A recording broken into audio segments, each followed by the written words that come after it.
విశ్వక్సేన్‌కి ఏమైంది? అంటే ఏదో అయిందని కాదు గానీ, బేసిక్‌గా నాకు ఒక వీడియో ఎప్పటి నుంచో చేయాలని ఉండింది. సో, టైం ఎప్పుడు కరెక్ట్‌గా కుదరలేదు. 'లేలా' రిలీజ్ అయింది. 'లేలా' సినిమా మీద మళ్ళీ 'don't beat a dead horse' లాగా అంటే 'సచిన్ గుర్రా నేను సావగొడతాను' టైప్‌లో ఎందుకులే అన్నట్టు అనిపించింది.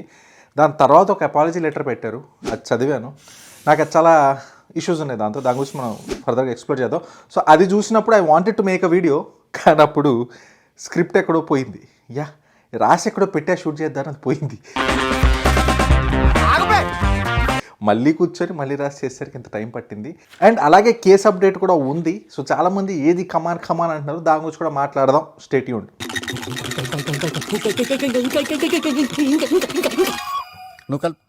Hello guys, welcome to ball pitch meetings. కొత్తగా వచ్చినట్లయితే లైక్ షేర్ సబ్స్క్రైబ్ చేసుకుంటే వెళ్ళిపోయి 242 to 245 మధ్యలోనే ఉన్నాం. అది 250 అవ్వదా చెప్పండి. మీరు తలుచుకుంటే ఎంతసేపు టక్ మన పాపులేషన్ ఎంత, మనం ఒకసారి సబ్స్క్రైబ్ కొడితే ఎంత చేసేయండి. రౌండ్ ఫిగర్ 300కి వచ్చేద్దాం. మనం అత్యాసైనా చేసేద్దాం అంతే.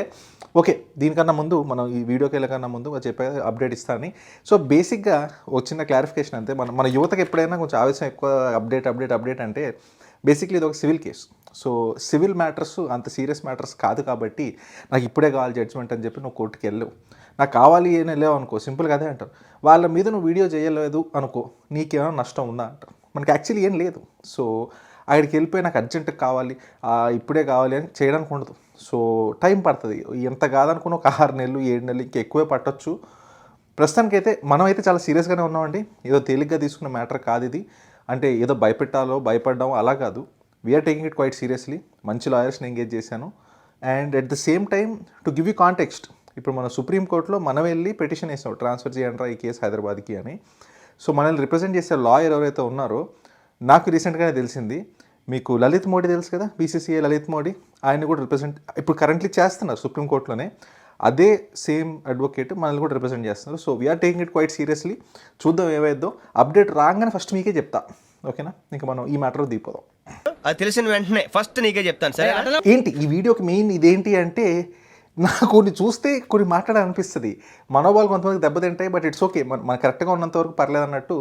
బేసిక్గా అపాలజీ లెటర్ వచ్చింది కదా, అది చదివాక నాకు కొంచెం ఫ్రస్ట్రేషన్ కాదు కానీ ఏంటిది, వాట్ ఈస్ దిస్ అన్నట్టు. ఎందుకంటే it seemed fake to me. Apology letter seemed fake to me. ఏదో అందరు తిడుతున్నారా ఏదోటి చెప్దాం అన్నట్టు, ఏదో కవర్ డ్రైవ్ లాగా అనిపించింది. జెన్యూన్గా అనిపించలేదు. ఎందుకంటే ఆయన లాంగ్వేజ్ అది కాదు, అలా మాట్లాడరు. అది పక్క దాని ఏమంటారు, ఎవరో పిఆర్ మేనేజరో లేకపోతే ఇంకెవరో రాయడమో, ఏతో రాయించడమో ఏదో అలా అనిపించింది. ఎందుకు నీ దగ్గర ఎవిడెన్స్ అని ఉందా, నీ ఊరికి నోటికి వచ్చి మాట్లాడదో కాదు. మీకు కొన్ని ఎగ్జాంపుల్స్ చూపిస్తాను, మీరు మీ డెసిషన్కి రండి. ఇప్పుడు నాకు తెలియదు ఆయన రాశారు లేదా, నాకు అనిపించింది చెప్తున్నా. అంటే to give you context, exhibit 1 మీకు గామి సినిమా టైంలోనే ఇలాంటిది ఒకటి అన్నారనమాట. సేమ్ ఇలాంటిది ఒకటి పెట్టారు, ఒక ఇమేజ్ లాగా విత్ టెక్స్ట్. మీకు ఒక చిన్న రాసుకొచ్చాను. How many hours times you try to pull me down, as dangerous as elastic. వదిలేండి, మీరు చూసుకోండి, నాకే సగం. బట్ పాయింట్ ఏంటంటే, నేను ఎలాస్టిక్ బ్యాండ్ లాంటి ఎంత లాగితే అంత తిరిగి వస్తాను, తగ్గేదే లేదన్నట్టు తగ్గ లైఫ్ ఒక డైలాగ్ వేసాడు అన్న. సో ఇది జెన్యూన్ అన్న రాశాడు, అన్న ఫీలింగ్ అది. నెక్స్ట్ ఎగ్జిబిట్ 2 అది మన గురించే పెట్టాడు కదా ఇన్స్టాగ్రామ్ స్టోరీ అప్పట్లో. దాని గురించి డోంట్ వాంట్ గో మళ్ళీ కానీ మళ్ళీ సేమ్ రాసుకొచ్చాను. ఆగండి. సినిమాలు రిలీజ్ అవ్వకముందుకే చెంబు పట్టుకొని ఓపెన్ అయాన్స్తో షార్ట్ ఫిలిం.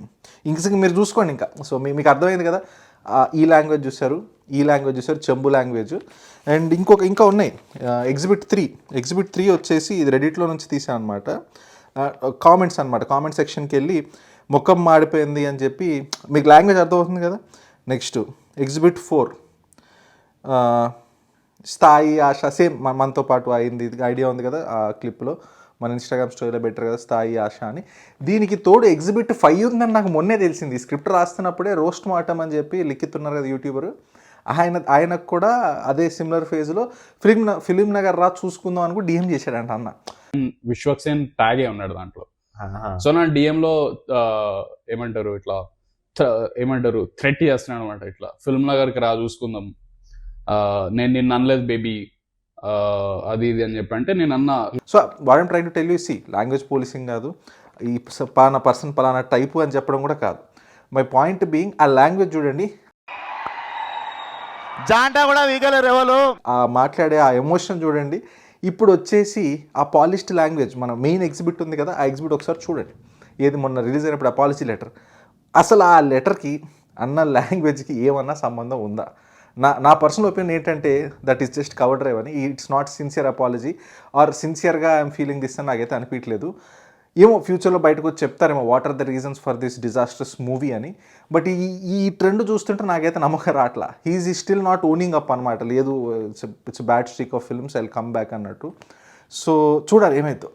నెక్స్ట్ ఇంకోటి అడ్రస్ చేద్దాం అనుకున్నాను. మొన్న ఏదో ఒక వీడియోలో కూడా అన్నారు ఏంటంటే, అన్న సడన్గా చెప్తున్నా కదా ఇట్లయితే అట్లయితే కవర్ డ్రైవ్లు బాగా వేస్తాడు.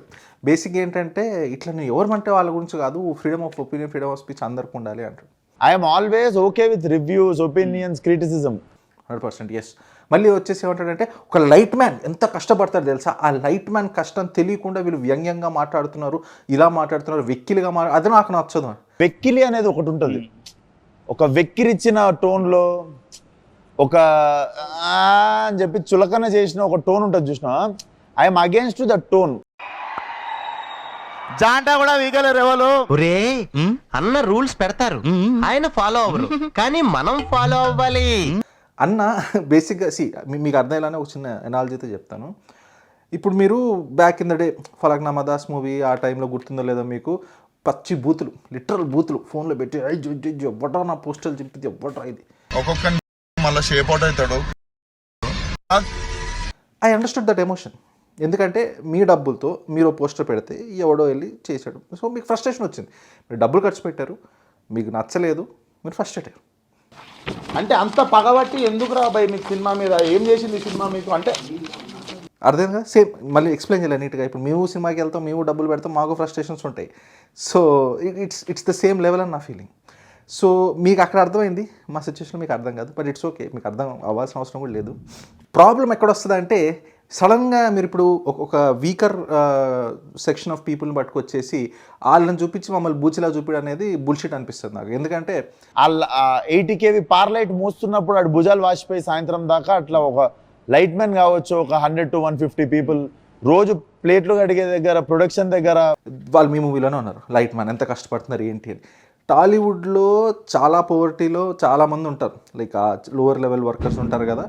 ఇప్పుడు మీరు జీ వ్యాగన్లో కొన్నారు, రీసెంట్ కొన్నారు, ఇట్స్ వెరీ నైస్ కార్, బాగుంది మీ కార్. ఇప్పుడు ఆ జీ వ్యాగన్తో ఎంతమంది ఫ్యామిలీ సెట్ అవుతాయి చెప్పండి. మీరు తీసుకున్న రెమ్యునరేషన్లో మీరు ఎంతమందికి హెల్ప్ చేయొచ్చు చెప్పండి. ఏంట్రా ఏం మాట్లాడుతున్నావు అన్నట్టే ఉంది కదా. నీ డబ్బు, నీ కష్టం, నీ పైసా, నీ ఇష్టం. అలాంటప్పుడు అలా మాట్లాడాలి. కానీ సినిమాలో అందరికన్నా కష్టపడేది లోయెస్ట్ పేయింగ్ వర్క్ అని పట్టుకొచ్చి ఆ లైట్ మ్యాన్ ఎట్లా మోస్తాడు తెలుసా, వాని కష్టం నీకు తెలుసా అంటే వై? నాది ఒక కష్టమే, ప్రతి ఒక్కరు కష్టపడుతున్నారు. Everybody is doing their own thing. Movie is just one single small thing, ఒక ఎంటర్టైన్మెంట్ అంతే. ఇప్పుడు ఐపీఎల్ వచ్చింది, ఐపీఎల్ ఒక ఎంటర్టైన్మెంట్ అంతే. సో ఐపీఎల్ వచ్చినప్పుడు సినిమా రిలీజ్లో ఆపేస్తారు. ఇండియా పాకిస్తాన్ మ్యాచ్ జరుగుతున్నప్పుడు ఎన్ని సినిమాలు రిలీజ్ అవుతున్నాయి. So there are other forms of entertainment. ఇంకా పెద్దవి ఉన్నాయి, చిన్నవి ఉన్నాయి. సో జస్ట్ అది లైట్ తీసుకోండి అంతే. నన్ను ఎవడు ఏం బీకనక్కర్లేదు, ఎవడు బీక్తాడో ఏం బీక్తాడో చూసుకుంటా అంటే కష్టం అన్న. బేసిక్గా ఇవన్నీ ఎందుకు చెప్తున్నా అంటే these are all irrelevant. Subject ఉందా, స్టఫ్ ఉందా, మంచి సినిమా వచ్చిందా, అంతే. అదే నీకు బూస్ట్ ఇచ్చింది, అదే నేను లేపింది, అవునా కాదా? సో ఇప్పుడు ఏమైపోయిందంటే ఏమో నాకేమనిపిస్తుంది అంటే ఒక లెవెల్ ఆఫ్ ఇది వచ్చేసింది మీకు. ఇంకా నా సినిమా ఎవడు చూడ్డు, ఇంకా నా లెవెలే వేరు టైప్లో మీరు మాస్ యాంగిల్లో ఏదో ట్రై చేస్తున్నారు, అది వర్కౌట్ అవ్వట్లేదని నా ఫీలింగ్. ఇంకా మీ చుట్టూ మీ సర్కిల్లో కూడా జనాలు మీకు ఫీడ్బ్యాక్ ఇస్తుండొచ్చేమో. సో ఒకసారి చూసుకోండి. ఇంకొక పాయింట్ ఏంటంటే నాకు ఇదే క్లారిటీ కన్ఫ్యూషన్ అండి. ఎప్పుడు ఒకసారి ఒకటి చెప్తారు, అది చెప్పడం కోసమే చెప్తారా, డూ దే మీన్ ఇట్ అన్నట్టు. అంటే back in the day Chiranjeevi గారు ఈవెన్ బిఫోర్ బోలా శంకర్ ఒక డైలాగ్ అన్నారు, అది నా బాగా ఇష్టం. ఏంటంటే ఒక సినిమా ఎగిరింది, ఒక సినిమా బిస్కెట్ అయింది అంటే complete blame has to go on the hero. ఎందుకంటే హీరో ఒప్పుకుంటేనే ఇవన్నీ జరుగుతాయి, హీరో ఒప్పుకుంటేనే ప్రాజెక్ట్ వెళ్తుంది, హీరో ఒప్పుకుంటేనే ఇవన్నీ. సో ఒక సినిమా పోయింది అంటే ఒక పెద్ద బ్లేమ్ హీరో మీద కూడా పడాలి అని. So that makes sense. And at the same time మీరు వచ్చేసి రా టాక్స్ విత్ వీకే అనుకుంటా, నేను subscriber, he makes good videos. So ఆ రా టాక్స్ విత్ వీకే దాంట్లో కూడా మీరు వెళ్ళి ఒకటి చెప్పారు, ఆ పాయింట్ నాకు బాగా నచ్చింది. ఏంటి, ఒక డైరెక్టర్ ఉన్నాడు, అతను కొంచెం ప్రాపర్టీ డిస్ప్యూట్ ఆ టైప్లో ఒక ఎగ్జాంపుల్ ఇచ్చి చెప్పారు. బేసిక్గా జస్ట్ ఏంటంటే ఒక డైరెక్టర్ తోపని మీకు అనిపిస్తే సరెండర్ అయిపోతారు. సో కొన్నిసార్లు బెండ్ అయిపోయిన రోజులు ఉన్నాయి. లేదు అనిపిస్తే, లేదు ఆయన కాన్సెప్ట్ ఉంది కానీ అంత తోపు కాదు అనిపిస్తే you'll work with him to make a better script అని. కొన్నిసార్లు ఇది బాగుంది, దీన్ని కొంచెం లిటిగేషన్ క్లియర్ చేస్తే మంచి బిట్ అవుతుంది. అరే ఇది కూడా బాగుంది అనిపించింది, ఇది కూడా ఓకే కదా. దీని తర్వాత ఇంకొకటి జరిగింది, అర్జున్ సజ్జా గారు అనుకుంటా, వాళ్ళ సినిమా మీరు ఒకటి చేయలేదు. ఎందుకు చేయలేదు, అది పెద్ద కాంట్రవర్సీ అయితే మీరు బయటకు వచ్చి లేదు నాకు ఆ సినిమా వర్కౌట్ అవ్వదు అనిపించింది, సో ముందే ఎందుకు ఇదంతా అని చెప్పేసి నేను డ్రాప్ అయ్యాను అన్నారు. But I did my compensation and I walked out. అక్కడ కూడా 100% సపోర్ట్ మీకు. ఎస్ 100%. అదే బెటర్. సినిమా చేసి ఫ్రూట్ అయ్యి ఇదంతా అవడం కన్నా ముందే ఇదంతా చూసుకుంటే బెటర్. ఇవన్నీ ఓ లెక్క. రియాలిటీలోకి వస్తే Laila how did this happen? నాకు అదే అర్థం కావట్లా. అంటే లైలా డైరెక్టర్ మిమ్మల్ని అంత కన్విన్స్ చేశారా, లేదా మీరు స్టోరీ చూడలేదా, మీరు ఆ డైరెక్టర్తో వర్క్ చేయలేదా, లేదా అక్కడ ఫేకారా? సో ఓన్లీ ఈ 2 కేసెస్లో ఒకటే కదా నిజం. సో మీరు you have to come at at some point. ఇప్పుడు నాకు తెలిసి వస్తారు, మీకున్న దాని ఏమంటారు, మీకున్న అలాగే ఆగదనమాట, లోపల ఉంటుంది బయటకు వస్తుంది. సో ఎట్ సమ్ పాయింట్ మీరు బయటకు వచ్చి చెప్తారన్న ఫీలింగ్ ఏంటి? Why did you do Laila? Is it for money? Is ఏమైనా ప్రెషర్ పెట్టారా, లేకపోతే మీకు తెలియకుండా ఎక్స్ట్రా సీన్లు తీసారా, లేదా మీరు 100% నమ్మారు all those scenes, all those lighting, ఆ హీరోయిన్ ఇది అది ఇవన్నీ మీరు నమ్మి జెన్యున్గా అనుకొని తీశారు, అది వర్కౌట్ అవ్వలేదు. సో ఈ అన్నిట్లో ఏదో ఒకటి అయి ఉంటుంది. I want to know. ఎప్పుడొకప్పుడు తెలుస్తుందేమో, ఆ క్యూరియాసిటీ నాకు ఉంది. ఇంకొకటి ఏంటంటే లైలా మూవీ టైంలో నేను ఎక్కువ ఎక్స్ప్రెస్ చేయలేకపోయాను, కానీ it's such a bullshit fuckall సినిమా అదైతే. అసలు ఎందుకులేండి, ఇప్పుడు ఆలోచిస్తుంటే ఈచ్ సీన్ అండి, ఆ లైటింగ్ దగ్గర నుంచి, ఆ సెట్ పీసెస్ దగ్గర నుంచి, స్టోరీ కానీ, ఆ sad dialogue, actors day one or maybe first ఒక 15 days ఆఫ్ షూట్లోనే తెలిసిపోయాలి ఏం జరుగుతుందా ఈ సినిమాలో, ఆ ఫైట్లు ఏంటి, ఆ సాంగ్లు ఏంటి అని. ఇంకా I don't know why such things happen అండి. అసలు విశ్వక్ గారి కెరియర్లో అర్జున కళ్యాణం మా పేరు గుర్తురావట్లేదు, that movie was really nice. దానికి అంత అప్రిషియేషన్ రాలేదనిపించింది. హిట్ సినిమా బాగా చేశారు. ఎట్ ద సేమ్ టైం ఈ నగరానికి ఏమైంది ఆబ్వియస్లీ, ఫలక్నామా దాస్, ఈ కాకుండా ఇంకా నాకు గుర్తురాట్లేదు కానీ maybe Gaami was also pretty okay. నాకు ఓవరాల్ ప్లాట్ పక్కన పెడితే half of his filmography shit అనిపిస్తుంది నాకు. ఆల్మోస్ట్ షిట్ అంటే నాకు మరి బీయింగ్ టు ఇది కానీ ఏంటి మీ దగ్గర నుంచి ఇది ఎక్స్పెక్ట్ చేయలేదు టైప్లో అనమాట. They are okay films, but we expect better from you అంతే. సో ఐ హోప్ మీరు ఇంప్రూవ్ అవ్వాలి. అంటే మీరు చెప్పారు ఫ్యూచర్ ఫిల్మ్స్లో చూపిస్తాను అది ఇది అని.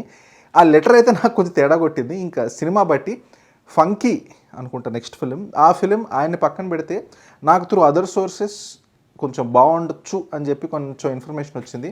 సో చూడాలి అది ఎలా ఉండబోతుంది అని. ఇది మన డౌన్ఫాల్ ఆఫ్ విశ్వక్ సేన్ అనమాట. డౌన్ఫాల్ ఏం కాదు, బట్ ఐమ్ జస్ట్ సేయింగ్ ఏదో జరుగుతుంది, సంథింగ్ ఈజ్ నాట్ గుడ్ అని. అండ్ ఫైనలీ ఆ లెటర్లో ఎంతో కొంత ఎక్నాలెడ్జ్ చేశారేమో, though I felt it was fake. మీకే అనిపించిన కింద రాయండి. లేదరా అన్న డెవలప్ అయ్యాడు, సో అన్న చాలా పాలిష్డ్ అయిపోయాడు, అన్న చాలా నీట్గా అయిపోయాడు, ఎమోషన్తో మాట్లాడట్లేదు, చాలా ఆలోచించి రాశాడు లెటర్ అంటారా? లేదు, ఇదో పక్కా పిఆర్ మూవ్, ఏదో రాయాలి కాబట్టి రాశారు, చేయాలి కాబట్టి చేశారు, so he didn't mean it అని మీకు అనిపించిందా? కింద రాయండి. చూసారు మా పిచ్ మీటింగ్స్, కలుద్దాం మళ్ళీ వచ్చారు. Thank you.